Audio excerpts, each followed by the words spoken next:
अस्सलाम वालेकुम, कैसे हैं आप लोग। मैं हूं आपके साथ अदनान और आज सऊदी अरब की एक कहानी आपसे शेयर करने जा रहा हूं कि किस तरह वहां के कानून सख्त हैं और इंसान वहां से बच नहीं सकता। पाकिस्तान की एक फैमिली जहां से एक भाई पहले सऊदी अरब जाता है, वो फ्रिज एसी का काम करता था। कुछ वक्त गुजरा, वो वहाँ पर अच्छा सेट हो गया तो उसने अपने दूसरे भाई को भी वहाँ बुला लिया। अब दोनों भाई वहाँ पर काम करते थे और दोनों भाइयों की उस शहर के अंदर बड़ी धूम थी। हर जगह यही कहा जाता था कि फ़लाँ वर्कशॉप जो है वहाँ से काम करवाओ, काम अच्छा होता है। अब ये दिन दुगनी रात चौगनी तरक्की कर रहे थे और अच्छे खासे पैसे अपने गांव भेज रहे थे। वहाँ गांव पर भी इनका घर अच्छा बन रहा था और इनका एक कज़न था। अब वो जो कज़न था वो अक्सर इनको कॉल करता और कॉल करके कहता कि देखो भाई, मेरे लिए भी वीज़े का बंदोबस्त करो, यहाँ पर ज़िंदगी बहुत मुश्किल है, मैं भी सऊदी अरब आना चाहता हूँ। आखिरकार इन दोनों भाइयों ने मशवरा किया और उसे कहा कि जहाँ जो भी हम काम कहेंगे वो तुम्हें करना पड़ेगा। उसने कहा ठीक है, आप जो कहेंगे मैं करूँगा, कोई मसला नहीं है।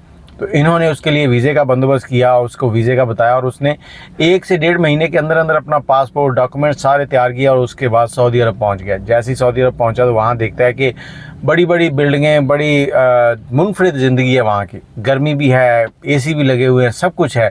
अब वो इन भाइयों के साथ काम करने लगा। इन्होंने उसको अपने हेल्पर के तौर पर रख लिया। तकरीबन 1 महीना गुजर गया था।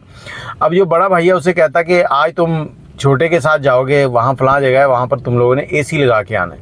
अब वहाँ पहुँचे तो इसके भाई ने अपने इस कज़न को कहा कि ये एसी तुम ऊपर लेके जाओ, ऊपर रख के आओ और मैं यहाँ नीचे सीढ़ी पकड़ता हूँ। अब ये सीढ़ी से चढ़ता हुआ ऊपर एसी लेके जा रहा है। अभी आधे रास्ते में पहुँचा था कि इसके हाथ से एसी जो है वो स्लिप हुआ और वो नीचे गिरा तो नीचे जो नौजवान इसका कज़न खड़ा था उसके सीधा सर में लगा और वो नीचे आ गया। अब सर में लगने की वजह से वो जैसे ही वो नीचे गिरा है उसकी ज़िंदगी ख़त्म हो गई, वो इस दुनिया से रुखसत हो गया। अब इसने देखा कि उसका कत्ल हो चुका है। अब ये परेशान हो गया। अब इसने सऊदीया के बहुत से किस्से सुन रखे थे तो इसने हड़बड़ाहट में वहाँ से भागना मुनासिब समझा। ये वहाँ से निकला और भागता रहा। अब ये पैदल चलते चलते गलियों में से गुजरते गुजरते शाम हो गई।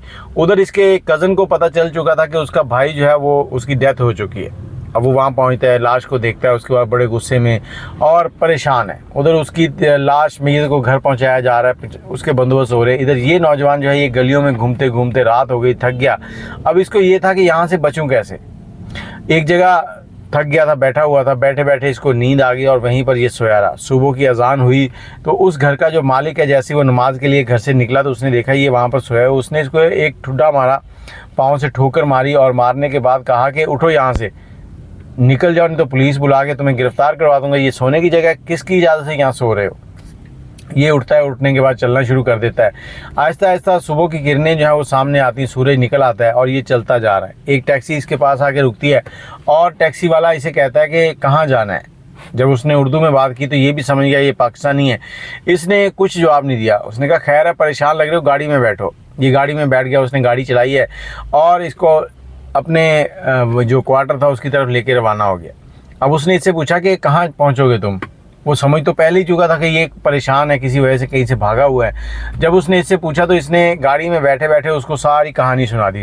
इसने कहा कि मेरे पास इस वक्त काम भी कोई नहीं है और इस तरह से मैं अपने कज़न के साथ काम पे गया था, उन्होंने मुझे बुलाया था, ऊपर से एसी गिरा और उसकी डेथ हो गई है और मैं वहाँ से भाग आया हूँ। अब वो टैक्सी वाला जो है इसको कहता है कि चलो ठीक है, मेरे क्वार्टर पे पहुंचते हैं, वहाँ पहुंचकर फिर कुछ सोचते हैं। अब ये वहाँ से क्वार्टर की तरफ निकल पड़ते हैं। क्वार्टर पहुंचे, वहाँ पहुंचने के बाद उसने इसको खाना शाना दिया, खाना खाया, इसने उसका शुक्रिया अदा किया। इसने कहा यहाँ से मेरी जान कैसे छूट सकती है। तो इसका वो कज़न टैक्सी वाला इसे कहता कि तुम मुझे अपना एड्रेस दो, जहाँ पर तुम काम कर रहे थे, तुम्हारा अकामा वगैरह कहाँ है, वो सारी चीज़ें प्रोवाइड करो, फिर मैं देखता हूँ। इसने कहा कामा वगैरह तो मेरे पास नहीं है, वो तो वहीं पे है और एड्रेस ये है। उसने एड्रेस लिया, वहाँ पर गया। जब वहाँ जाकर उसने मामला देखे तो उसने देखा कि वहाँ पुलिस भी खड़ी है। इसका जो कज़न था उसने FIR दर्ज करवाई हुई है और पुलिस अब इसको पकड़ने के लिए छापे मारेगी। अब ये वापस आया। इसने आकर कहा कि हमें ये जगह जल्द से जल्द छोड़नी होगी और तुम अपना मोबाइल जो है वो फौरी तौर पर बंद कर दो, क्योंकि तुम्हारा मोबाइल चलता रहा तो ये हमें कहीं ना कहीं पकड़ लेंगे, उसमें से सिम भी निकाल दो। मोबाइल बंद किया, सिम निकाल दिया। अब इसने उस लड़के को कहा कि ऐसे है कि फ़लाँ जगह पर सहरा के अंदर एक वो है, बकरियों का बाड़ा है, जहाँ पर तुम्हें काम दिलवा सकता हूँ, क्योंकि शहर के अंदर तुम कहीं भी काम करोगे तुम पकड़े जाओगे। 2 नहीं 4 दिन, 4 नहीं 6 दिन, इससे ज़्यादा तुम नहीं यहाँ पर रह सकते। तो इसने कहा चलो ठीक है।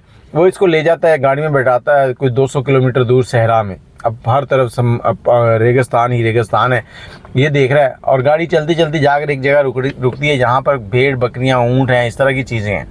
अब ये उसको वहाँ पर ले जाता है, कहता है यहाँ पर तुम्हें 800 रियाल जो है वो तनख्वाह मिलेगी और तुमने यहीं रहना है, तुम्हें खाना मिलेगा, मैं तुम्हें कार्ड रिचार्ज करवा दिया करूँगा, महीने में 2 बार तुम घर बात कर सकोगे और तुम्हारी सैलरी जो है वो मैं तुम्हारे घर भेज दिया करूँगा।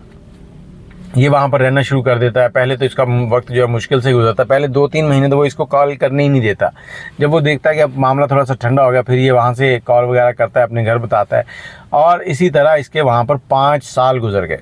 5 साल गुजर गए। सऊदी पुलिस इसको ढूंढते ढूंढते खामोश हो गई। उन्होंने केस जो है उसको क्लोज़ करना चाहा। उन्होंने कहा जी वो हो सकता है समंदर के रास्ते पाकिस्तान चला गया। अब इसका जो कज़न था वो कहता नहीं, पाकिस्तान गया होता तो वहाँ मैं उसको ज़रूर ढूंढ लेता।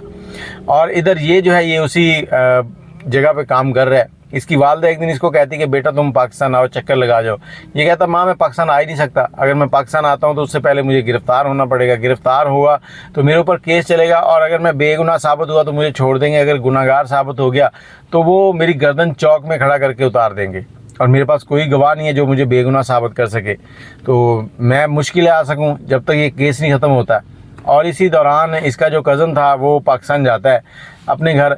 वो अपने घर पे होता है तो इसकी माँ जो है उसके पास जाती है, जाकर उसके पाँव पकड़ती, बेटा मेरे बेटे ने तेरे बेटे को नहीं मारा, मैं उसकी कसम दे सकती हूँ उसने जानबूझकर ये नहीं किया, अचानक इसी गिरा और वो मर गया। अब वो कहता है ठीक है मैं सोचूंगा, लेकिन पहले मुझे ये बताओ कि वो है कहाँ पर।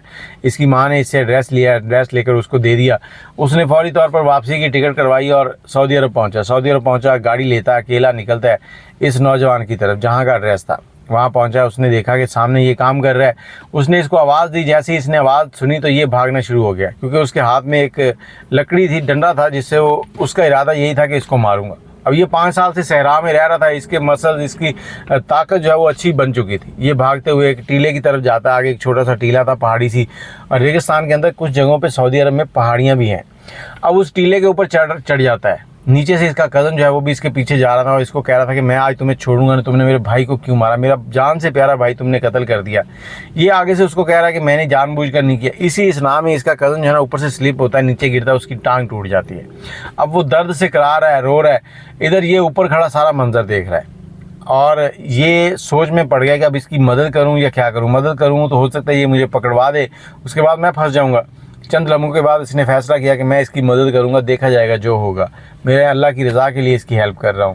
क्योंकि पहली बार भी मैंने कोई गुनाह नहीं किया था, वो अचानक गिरा था और उसकी डेथ हो गई थी।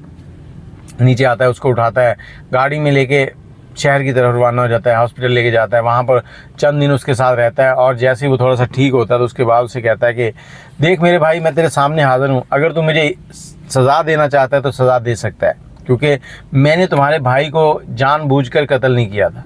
वो एक हादसा था जो हो गया था, उसके बाद मैं डर गया था, बुखला गया था कि यहाँ पर क्या होगा, क्योंकि सऊदीया की पुलिस के मैंने बड़े किस्से सुन रखे थे और मैं इसलिए भाग गया था। इसका भाई जो है वो रोने लगा और इसको उसने गले लगा लिया और गले लगाने के बाद कहता है यार तू कम से कम मेरे पास तो आता, मैं इतना भी जालिम नहीं कि मैं तुम पे यकीन ना करता, लेकिन तुम्हारे ना आने की वजह से मुझे गुस्सा और ज़्यादा बढ़ गया था, जिस वजह से मैं तुम पे FIR भी करवाई, तुम्हें ढूंढता रहा हूँ। अब वो थोड़ा ठीक होता है, उसके बाद वो पुलिस के पास जाता है, वहाँ जाकर बयान देता है कि मैंने अपने भाई के उस मुजरिम को जो माफ़ कर दिया, मेरा जो कज़न है, और उस केस को क्लोज़ कर दें।